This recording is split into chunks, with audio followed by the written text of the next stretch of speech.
Rockstar may be famous for its bloody tales of vengeance in the Grand Theft Auto series, but there's another open-world game it's known for, and no, I'm not talking about a new table tennis title. Midnight Club LA has finally hit the streets, so let's see how the shift from Liberty City to the City of Angels has fared for Rockstar. The game is the series' first appearance on the 360 and PS3, and it is a rather pretty debut. Los Angeles has been brought to life and operates as a Cliff Notes version of the actual city. That is to say that there are many familiar landmarks to run into, but it's not as tedious to drive as the real thing. There are lots of interconnecting freeways and shortcuts, and even a smattering of winding paths in the outskirts of LA, so the city is quite fun to explore. Overall, the sense of scale is rather impressive. The entire game is a very slick interface that's designed to get you into races fast. An important part of this is the GPS system. Press a button and your view zooms straight up into the clouds to give you an overhead view of the city. From here you can scout out shortcuts, tag races you want to drive to, and much more. I do have a couple issues though. One is that you can't control the orientation when you zoom and pan, making it hard to find some shortcuts when you're close.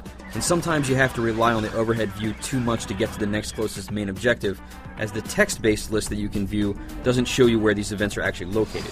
But these are somewhat small complaints, and the GPS system is really awesome overall. In terms of actual racing, the game is very solid. It handles great, the general physics feel right, and the differences between the different vehicles are very pronounced. As mentioned before, getting into races is a very fast and seamless process. There's not much downtime of wandering around aimlessly. The types of races are also varied. You can challenge certain racers on the highway, there are delivery missions, and tons of variations on standard race setups.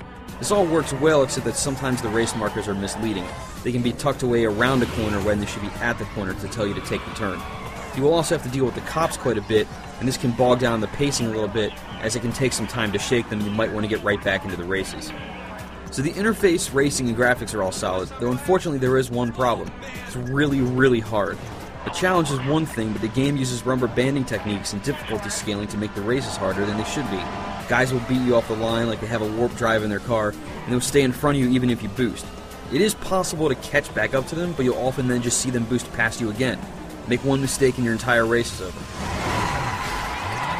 Thankfully, you do earn reputation points regardless of whether you win or lose, which you then use to unlock customization parts and new cars in your garage. Midnight Club Los Angeles is a great racing experience overall. It does have some minor problems, but the overall style and gameplay overcome these faults by and large. Factor in some very solid multiplayer options and sweet customization and you have a series that keeps moving. Just don't expect an easy time on the streets. For the full written review, log on to IGN.com.